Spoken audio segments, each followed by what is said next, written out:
What is up mga ka-humanistas? We are once again back with another episode of Humanity Unfiltered! Ito ang podcast ng mga humanistang hindi pagod. Slide lang! Ako nga pala si January Andana. Ako si Leo Mendoza, Evander Nacario, Jaloy Bamion, Daro ng G. Tagala, Andre Encinas, May Bago, andito si Bruno Mars. Ay, may special guest nila. Tama bago to, parang hindi ko ito nakita eh. Pinakakulot sa Ivan Dale. Ang pangalan mo?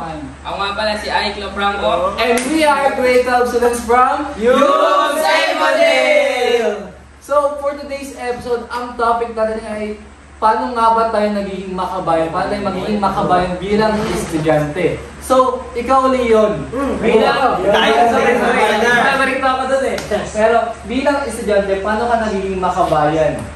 Oh, sa totoo lang partner, ito in simple ways partner ha. Siguro alam Big naman word. ito What a big word. Big word. Siguro alam naman ito ng lahat, ginagawa ito ng lahat. Ewan ko lang kabataan ngayon kasi kapag napapadalo ko sa school, halimbawa tumugtog ng national anthem o pambansang awit ng Pilipinas, tumitigil talaga ako. Parang ganun. Hindi naman. Titigil ako tapos kamay sa dibdib para respeto na rin sa national anthem natin. Parang hindi ko alam kung ginagawa pa ba yun ng mga kabataan. O yan yung pansin ko ngayon, parang hindi na na-also yung ganyang kaisipan ngayon. Parang lost culture na siya para sa mga bata ngayon. Kasi naalala ko dati nung grade 10 ako, di ba, since pagaling ako sa public noon, whole day ang pasok, uso pa, hindi naman sa uso, pero laging mayroong flag ceremony tuwing Monday. So, kahit na nasa iton talaga ako pag nag-play na talaga ang lupak, hindi lang talaga guys. Talagang tigil na. Naalala ka naman. Kahit matigil na gani. Mga libro. Talagang tigil. Matigil man gani. Di ba noon kapag halimbawa yung tumutugtog ang pambansa ng Pilipinas, tapos gumagalaw ka, may sasaway sa'yo, di ba? Oo. May sasaway sa'yo. Ngayon wala na. Tapos nakikita ko pa dati kapag nag-play na pag, di ba, ang school kasi namin nasa tabing kalsada lang siya. So, kapag nag-play na yung national anthem, kahit ultimo, multicam, talagang napundo, talagang Ay, grabe naman ako rin ha. Grabe naman yun. Kung baga eh, parang maski mainit, mapapakanta ka na lang talaga ng Bayo Marino. Baka ilang gana. Wala pang 2 minuto. Napakabilis lang. Tumatagap na yung passion talaga. Kailangan para ugat talagang gagalaw din kasi talagang respeto yun sa watawat natin para na rin sa pagbigay po ngayon din sa mga bayaning lumaban para sa kalayan nating mga Pilipino. So aside from that, Nacario, Sige. what's your opinion o ano pang insight mo sa topic natin for today? Bilang kabataan, so paano tayo magiging makabayan? So binubuhan sa 3. Ay, One, two, three. not 2 but 3. Ano yan? Nagpapalaga sa wika. So alam natin yung baybayin. So alam niyo ba baybayin? Ay, yung sinaunang language ng mga Pilipino. So ngayon di ba parang binabaliwala ng mga kabataan. Yung baybayin. Baybayin. So dapat mag-ingat tayo pag-ibungin natin yan kasi yan ang sarili na natin. Sarili atin. Hindi mo natin sabihin, pag-aari na, hindi mo natin sasabi natin na payag yung Pilipino, but bagkus ay kilala pa rin natin yung baybayin. So pangalawa, pagiging aktibo sa lipunan. So hindi naman sa pagiging pag-attend sa mga assembly, ganyan, sa mga meeting. So pwede tayo maging aktibo sa lipunan sa pagiging mulat sa issue. Kumbaga, mga iyon yan. Tatagan natin. Malapit na ba kasi ang halalan, di ba? Senatorial elections. Oo. So pangatlo, pagiging mabuting estudyante. Kasi pagiging estudyante, nagbibuild na tayo ng kumbaga, binibuild mo ang sarili mo para sa ating bansa. Kung dito ka magtatrabaho. Kung dapat maging magaling ka, para maging Kumbaga ay, since libre ba ang education sa Pilipinas, libre ang pag-aaral natin sa high school, sa junior high, sa elementary. Ultimo nga college, mga state colleges is parang libre na rin. Kumbaga ay, let's start by small na mag-aral ng mabuti at maging mabuting estudyante kasi yun na yung way natin ng pagbibigay balik sa bansa natin, lalo na sa gobyerno natin. So, aside from that, yung sabi na Nacario na sa elections, di ba malapit na tayo mag-18 lahat? So, sino 18 na dito? 18 na ako. Oops! Registered na! Since registered ka lang na Nacario, sino mga balak mong iboto sa senatorial natin? Di pa bubuto ng ano. Senator, sa parang small ka pa lang. Mga pambarangay. Parang level 1 ka pa lang. Level 1 true. Kailangan mo kumain ng kanin yan. Marami ka pang bigas na Hindi kanin. Ano na papunta yun kasi? Sa gabay. Sa gabay. Pero aside from that, since malapit na nga yung senatorial elections, dapat malapit na rin tayo magboto, dapat kilala natin kung sino dapat iboboto natin. Kasi kahit man hindi pa tayo maging botante ngayon, sa mga susunod na elections, dapat maging wise tayo sa pagpili ng iboboto natin. Kasi kaya rin na makikinagaw kung tama ang iboboto natin, lalo sa senatorial.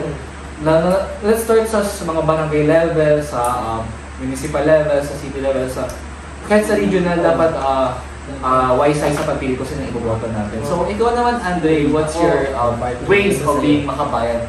Siguro ako, Sana overthinker. siguro ako, matulungan ako sa lipunan. Kasi, So paano sa lipunan? Oo. So, paano ano nga yun? Nalimutan mo. Community service. Ay, mga bagas sa tupad. Tupad? Hindi. Kasi may bayad yun. Binabayaran Sa purpose, gano'n. Hindi. Pero at least may ambag pa rin. May ambag pa rin. Kahit na may bayad yun. May point. Kahit na may bayad yun, the fact that you help lead your community, your country. May ilang araw mo lilinis sa habang ilang taon. Ikaw naman, Darrell, what's your ways of being makabayan bilang estudyante ng Para sa akin kasi, kung usapang makabayan, hindi lang naman dyan, kunwari, yung mga kagaya ng sinabi nila na Carlo, ikaw pala yung sa pag may lupang hinirang, yung titigil ka, hindi naman nababasa lang yung sa gano'n. Siyempre, bilang mag-aaral, lalo na sa gano'n generation, dapat, yun nga, lalo na sa magbobotohan na dapat alam mo din kung sino yung mga iboboto mo kasi, yung talagang may gagawin para sa bayan. Susuhulan ka ng pera kasi iboto mo siya, hindi ganun. Pero, kung ganyan natin naman, ako kung may masuhol sa akin, tatanggapin ko, pero hindi ko kayo iboboto. Kasi sayang yun eh. Sayang yun. Itawag yan, di ba? Pera ay pera sa buwis tapos ay yung Ano ba yun? Tapos sa balo. Ayan, sa bulsa. Boto sa balota. Basahin na yun. Basta balota, get sila. Alam niyo na yun, guys. Ikaw naman ay, paano ka naging makabayan sa bilang estudyante? Bilang estudyante, ako ay magsusuporta ng mga lokal na produkto ng Support local. Isang kanta ka dyan, like. Mas na. Hindi, kasi commerce. yung mga yung pagbili ng mga gawa ng mga Pilipino, tapos yung pagsusuporta sa mga negosyo na mga Pilipino din ang Sa madaling salita, tangkiliin ang Sariling atin. Dagdag sa sinabi ni Ek na pagsusuporta sa mga local vendors, gano'n. Kung alam nyo, yung PUP, alam yung PUP, di ba? Di ba ang pangalan nyo is Polytechnic University of the Philippines. Ngayon, parang pinapasa kasi sa Kamara or Senator na gawing NPU ang pangalan ng PUP. National Polytechnic University of the Philippines. Hindi ko lang alam kung tama, pero naging NPU na siya. Ngayon, parang pag naging NPU kasi ang PUP, lalaki ang budget niya. So aside from naging lalaki ang budget, magiging commercialized na siya. So kung mapapansin niyo sa TikTok, kung napapanood niyo lang naman, maraming estudyante ng PUP ang ayaw na maging NPU ang PUP. Kasi sabi daw nila, kapag naging NPU daw ang PUP, yung mga local, tataas daw ang renta dun sa mga spaces na malapit sa PUP. So parang, yung mga local vendors na tama lang naman yung kinikita, yung enough lang naman ang kinikita nila, parang mahirapan na sila makipag-keep up dun sa rates ng pag-stay dun sa malapit sa PUP. So ang magiging epekto niyan, yung mga local vendors, mawawalan sila ng pwesto, mawawalan sila ng hanap buhay. Tapos yung mga malalaking, anong tawag doon, mga malalaking businesses na tulad ng Jollibee, gano'n, yung mga McDo, ganyan. Sila yung mas makikinabang sa pagpapasa ng LPU. Tapos parang mawalan ng trabaho yung mga local vendors natin. So parang believe ako sa mga estudyante ng PUP na kahit na sabihin na laki yung budget nila, isa ayaw pa rin nila maging NPU ang PUP kasi nga kawawa talaga yung mga masang Pilipino, yung mga Hindi sila makasali. Kasi yun na lang ang kabuhayan nila eh. Oo. Kumbaga yung way ng kabuhayan nila, yun na rin yung passion nila. kumbaga nakakaawa ang lagay nila if ever man na makapatupad ng NPU.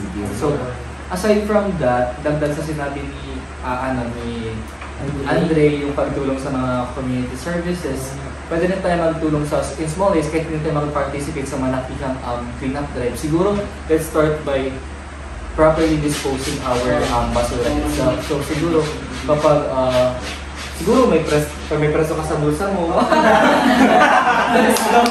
Kanina kaya pag may plastic ka ng preso sa bulsa mo, huwag mong itatapon basta-basta lang sa daan. Siguro, kaya mo nang makauwi ka bago mo itapon.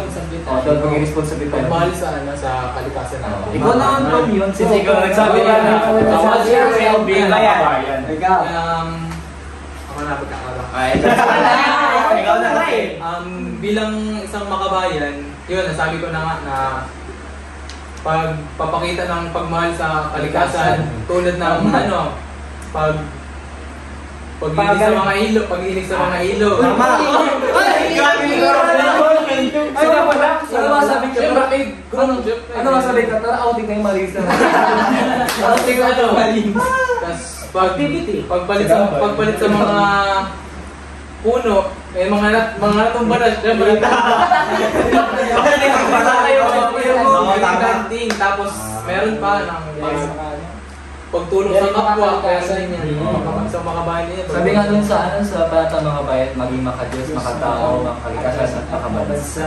Tama. Bagay talagang si Pam yun ang hemblong ng batang Pilipinas. Ito dapat ang iboto eh. Hindi sa Yun, ikaw na. Ba't pagbago ang grupo, masali kayo, mali sa ilog. Kaya mo na yun.